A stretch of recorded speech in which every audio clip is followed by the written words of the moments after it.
പക്ഷെ രസമായിരുന്നു. അത് കഴിഞ്ഞിട്ട് ദാസമ്മാമ, അമ്മ, ബിജു ചേട്ടൻ, ഞാനും ചെയ്യുന്ന ഷോസിൽ അമ്മ അത് പറയില്ല എന്ന് പറഞ്ഞുകൊണ്ട് ആദ്യത്തെ പോർഷൻ ഞാനും ബിജു ചേട്ടനും പാടും. അത് കഴിഞ്ഞിട്ട് ഇവര് നിങ്ങൾക്ക് മാറിക്കേ ഞങ്ങളുടെ ബാക്കി ഫുൾ പാട്ട് പാടും. ആദ്യം പോടാൻ വിളി ഇവര് കഴിക്കും. ഇവർക്ക് അങ്ങോട്ടും ഇങ്ങോട്ടും പോടാന്നൊന്നും വിളിക്കാൻ പ്രശ്നമില്ലല്ലോ. ചേച്ചി അതിനോട് കൂടെ ഒരു കാര്യം കൂടെ, ഈ അന്തിപ്പൊന്മുട്ടം ഒക്കെ പാടുന്ന സമയത്തും അതേപോലെ അതിനകത്ത് തീരം തേടും, തീരം തേടുവോളം, തീരം തേടുമോളം പ്രേമഗീതം,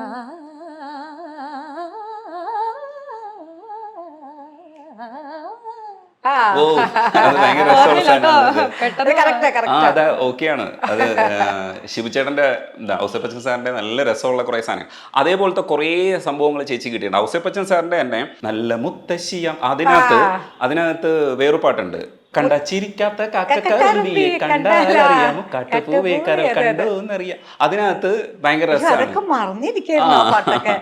നമ്മള് സ്ഥിരം കുറച്ച് പാട്ടുള്ള പാടാം, ഇതൊക്കെ എടുത്ത് പാടണോ ഇനിയും. അത് നല്ല രസമാണ്. മുത്തം വന്നേറ്റവൾ പൊട്ടിച്ചിരിക്കില്ല, അങ്ങനെയൊക്കെ പറയുന്ന കുറെ സാധനങ്ങളൊക്കെ ഉണ്ട്. ശിവചേട്ടന്റെ വരികളാണ്. അങ്ങനത്തെ കുറെ സോങ്സിലും ചേച്ചിയുടെ ഈ ശബ്ദം ഭയങ്കര രസമായിട്ട് ഉപയോഗിച്ചത് കൊണ്ടായിരിക്കാം ഒരുപക്ഷെ ചേച്ചിക്ക് നിരന്തരമായിട്ട് ആ പാട്ടുകൾ കിട്ടിയത്. അത് ഒരുപക്ഷെ ഈ വരമഞ്ഞളാടിയൊക്കെ കിട്ടിയില്ലായിരുന്നെങ്കിൽ ഒരുപക്ഷെ ചേച്ചിയുടെ വേറൊരു വേർഷൻ നമുക്ക് പലപ്പോഴും കാണാൻ പറ്റില്ല. ഇപ്പോൾ രണ്ടാം ഭാവത്തിലെ പാട്ട് കിട്ടിയിട്ടുണ്ട്, പക്ഷെ എങ്കിലും കുറച്ച് കുറഞ്ഞു പോയത് ഒരുപക്ഷെ ചേച്ചി ആ ഗണത്തിൽ തന്നെ പ്രിയദർശൻ സാറൊക്കെ അങ്ങനെ ഉപയോഗിച്ചതുകൊണ്ടായിരിക്കും. ചേച്ചി എങ്ങനെയാണ് ചിന്തിക്കണേ?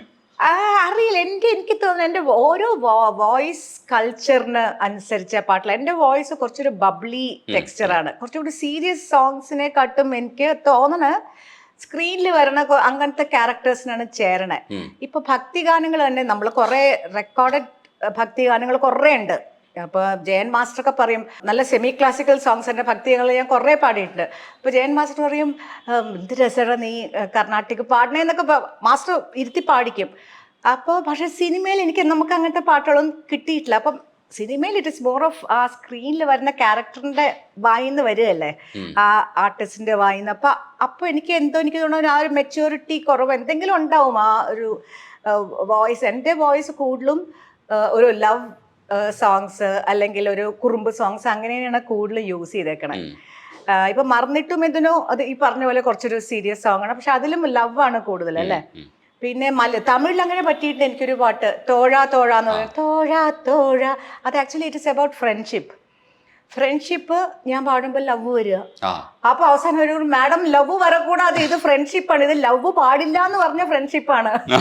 എന്നിട്ട് ഞാൻ മാറി, ഞാൻ പറഞ്ഞു എനിക്ക് പറ്റില്ല എന്ന് പറഞ്ഞു പോയി. അപ്പൊ ഓരോ വോയിസ് കൾച്ചർ പിന്നെ ഞാൻ പാടിയില്ല. അപ്പൊ അതിൽ ലവേ വരാൻ പാടില്ല. അതുകൊണ്ടായിരിക്കും അങ്ങനത്തെ പാട്ടുകൾ എനിക്ക് കിട്ടാത്തതെന്ന് ഞാൻ വിചാരിക്കുന്നു. പക്ഷെ നമ്മള് സ്റ്റേജില് ഫുൾ ഓഫ് ലവ്, അതെ. ഇപ്പൊ ആ നിമിഷത്തിന്റെ നിർവൃത്തി അതൊക്കെ നമ്മള് സ്റ്റേജിൽ എത്ര പാടിയേക്കണം. ഇപ്പൊ 7 സ്വരങ്ങൾ അതൊക്കെ സ്റ്റേജുകളിൽ പാടിയിട്ടുണ്ട്. പക്ഷെ എനിക്ക് തോന്നുന്നു ഒരു ക്യാരക്ടറിന്റെ വായിന്ന് വരുമ്പോ അത് കുറച്ചും കൂടെ ഒരു 7 സ്വരങ്ങൾ ഒരു യങ്ങർ ഒരാള് പാടുന്ന പോലെ തോന്നുമായിരിക്കും. അതാണ് ഞാനിങ്ങനെ മനസ്സിൽ വിചാരിക്കും എപ്പോഴും. കൃത്യമായിട്ട് അറിയാൻ പറ്റും. അതെ അതെ, അവരോട് ചോദിക്കണം. അല്ല, വിളിച്ചിരുത്തി ചോദിച്ചാൽ അവർക്കും പറയാൻ പറ്റണമെന്നില്ല. കാരണം ചേച്ചിയുടെ വേറൊരു പാട്ട് കേട്ടിട്ടായിരിക്കും അവർ ഇങ്ങോട്ട് വന്നത്. അത് പലരും അങ്ങനെ പാട്ട് കേട്ടതിന്റെ കുഴപ്പമുണ്ട്. ഇപ്പോ നിവേദ്യത്തില് കോലക്കുഴുവിൽ കേട്ടു പാടുന്ന സമയത്ത് നിലാവെന്ന് പറയുന്ന വാക്ക് ശരിക്കും ലോകദാസ് സാറ് സുജാത ചേച്ചി പാടണത് പോലെ പാടണം എന്ന് ഇൻസ്ട്രക്ഷൻ തന്നു എന്ന് പറഞ്ഞു കേട്ടിട്ടുണ്ട്. അത് ശരിക്കും അങ്ങനെ സംഭവിച്ചതാണോ? കാരണം അമ്മേനെയാണല്ലോ ആദ്യം വിളിച്ചത്. അമ്മ പാടണം എന്നാണ് പറഞ്ഞത്. സോ അമ്മയുടെ വോയിസ് കേട്ടിട്ടാണ് ജയൻ ചേട്ടൻ പ്രോബബ്ലി കമ്പോസ് ചെയ്തേക്കുന്നത് മേ ബി. സോ അങ്ങനെ അമ്മയുടെ സ്റ്റൈല്, അമ്മയുടെ ഭാവം, അതൊക്കെ ടച്ചസ്, ലൈക്ക് അമ്മ മാജിക് കൊണ്ടുവരുന്ന ആ ടച്ചസ് നമുക്ക് മോളും ട്രൈ ചെയ്യണം. അത് ആദ്യകാലത്തിലെ ഹിറ്റാണ്. ഒരു വരി കോലക്കുഴൽ വിളി കേട്ടോ രാധേ എൻ രാധേ, കണ്ണൻ എന്നെ വിളിച്ചോ രാവിൽ ഈ രാവിൽ, നിലാവ് പെയ്യുമ്പോൾ പൂങ്കിനാവ് നെയ്യുന്നു, എല്ലാം മറന്നു വന്നു ഞാൻ നിന്നോടിഷ്ടം ഇപ്പൊ പറഞ്ഞപ്പോ നിലാവെന്ന് പറഞ്ഞ പോലെ തന്നെ വേറെ ഞാൻ പാട്ടിന്റെ പേരൊന്നും പറയണില്ല, വേറൊരു സിംഗർ വിദ്യാജിയുടെ അവിടെ പോയപ്പോ ലോലം അങ്ങനത്തെ ഒരു വാക്കാണ്, അത് കുറച്ച് സുജാത പറഞ്ഞ പോലെ പറയാമോ എന്ന് ചോദിച്ചിട്ടുണ്ട്. എൻ്റെ അടുത്തൊരു സിംഗർ പറഞ്ഞിട്ടുണ്ട് ലോലം. നമ്മള് ലോലം എന്നല്ല പറയല, എനിക്ക് കുറച്ച് ലോ വരും. ഇല്ല, എനിക്ക് എൻ്റെ വായിൽ എൻ്റെ വരണതാ. ഞാനിപ്പോ നിങ്ങളടുത്ത് സംസാരിക്കണമെങ്കിൽ ഞാൻ ലോലം എന്നേ പറയുള്ളൂ.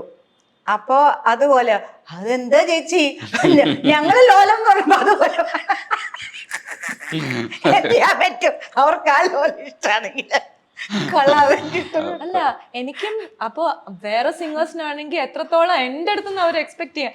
അവര് അവിടെ തിങ്ക് അബൌട്ട് യുവർ മദർ. എൻ്റെ അടുത്ത് പറയാനും വയ്യ, പറയാനും can you think about it? വലിയ പാടാണ്. കാരണം ഒരു അങ്ങനെ ഒരു ആളിന്റെ അടുത്ത് എങ്ങനെ കയറി പറയാ അമ്മയെ പോലെ അനുകരിക്കണമെന്ന് പറയാൻ പറ്റില്ലല്ലോ. വെളിയിൽ ചാടുകയാണ് എങ്ങനെയെങ്കിലും. അതല്ല, ചാടിയിട്ടുണ്ട്, നന്നായിട്ട് ചാടി.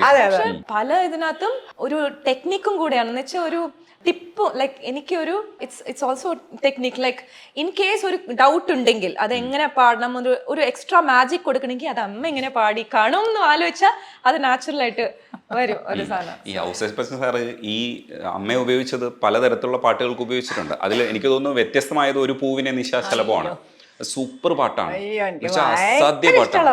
ഭയങ്കര ഇഷ്ടമുള്ള പാട്ടാണ്. അപ്പൊ ആ ഇഷ്ടത്തെ കുറിച്ച് പറഞ്ഞിട്ട് നമുക്ക് ബാക്കി ചോദ്യത്തിലേക്ക് പോവാം. അത് റെക്കോർഡ് ചെയ്ത് ഹാരിസ് ജയരാജന്റെ സ്റ്റുഡിയോയിലാണ് അത് റെക്കോർഡ് ചെയ്തത്. അടിപൊളി. അതെ. ഈ ലെജൻസ് ഒക്കെ തമ്മിൽ ഭയങ്കര കണക്ഷൻസ് ഉണ്ട്. അതെ, ആ സ്റ്റുഡിയോയില് റെക്കോർഡ് ചെയ്തു. അത് ഔസേപ്പേട്ടന് ഒരു കുഴപ്പമുണ്ട്, ഭയങ്കരമായിട്ട് പാടി വയ്ക്കും. പാടി നമുക്ക് ട്രാക്ക് പാടി തരണ കേട്ടാ നമ്മൾ എത്ര പാടിയാലും അതിന്റെ അയ്യോ അത്ര എത്തിയില്ലല്ലോ എന്ന് തോന്നും. നമ്മൾ പാടിക്കൊണ്ടേയിരിക്കും. ഔസേപ്പേട്ടന് ഇഷ്ടമാണ് കുറെ പാടാനും. അപ്പൊ ഞങ്ങള് നല്ല ടീമാ. ഔസേപ്പേട്ടൻ ഓക്കെ പറഞ്ഞാൽ ഞാൻ ഓക്കെ പറയില്ല. അപ്പൊ രണ്ടുപേരും അങ്ങനെ ഇനിയും ഇരിക്കും. അങ്ങനത്തെ ഒരു പാട്ടായിരുന്നു അത്. ലാൽ ജോസ് ഉണ്ടായിരുന്നു അന്ന് അവിടെ റെക്കോർഡിങ് കേൾക്കാൻ. എനിക്ക് ഓർമ്മയുണ്ട്, എൻ്റെ ചേച്ചി എന്ത് രസമായിട്ടാ പാടിയെന്ന് വെളി വന്നപ്പോ പറഞ്ഞതൊക്കെ. അപ്പോ നമുക്കിപ്പോൾ നമ്മൾ തന്നെ പാടിയ പാട്ടുകളിൽ കേൾക്കുമ്പോൾ കൊള്ളാം, ഇത് ഞാൻ നല്ലോണം പാടിയിട്ടുണ്ടെന്ന് കുറച്ച് പാട്ടുകൾ എനിക്ക് മനസ്സിലുള്ളൂ. അങ്ങനെ തോന്നിയൊരു പാട്ടാണിത്. ഓക്കെ, ഇത് നല്ലോണം പാടിയിട്ടുണ്ട്. അത് കിടിലം പാട്ടാണ് ചേച്ചി. ഒരുപക്ഷെ ഈ മോസ്റ്റ് പോപ്പുലർ സോങ്ങുകളായിട്ട് ഇങ്ങനെ പോകുന്ന പാട്ടുകളുണ്ട്. അതല്ലാതെ രണ്ടാമത് നിലനിൽക്കുന്ന കുറച്ച് പാട്ടുകളുണ്ട്. ആ നിലനിൽക്കുന്ന ഗണത്തിൽ പെടുന്ന ഔസേപ്പച്ചൻ സാറിന്റെ മറ്റേ പാട്ടൊക്കെ എനിക്ക് ഭയങ്കര ഇഷ്ടമാണ്. തീരം തേടുകളൊക്കെ നമ്മൾ എപ്പോഴും കാരണം നമുക്കൂടെ പറ്റുന്ന ബാത്റൂം സിംഗേഴ്സിന് പറ്റുന്ന പാട്ടാണല്ലോ. തീരം തേടും കുറച്ച് കുറച്ച് പാടാണ്. പക്ഷെ ഈ ഇതൊക്കെ നമുക്ക് ഒരു കാലഘട്ടത്തിലും ആ പാട്ടിന്റെ മൂഡാണ് കൂടുതൽ. അതൊരു ആ ഓർക്കസ്ട്രയും എല്ലാം കൂടെ ചേർന്നൊരു ആ ഒരു നമുക്ക് ഇരുണ്ട വെളിച്ചത്തിലൊക്കെ ഇട്ട് കേൾക്കാവുന്ന ഒരു പാട്ടാണ് അത്. കാറി പോകുമ്പോ അങ്ങനത്തെ ഒരു പാട്ടാണ് അത്. ഹസ്ബൻഡിനെ വലിയ ഇഷ്ടമാണ് മോഹൻ.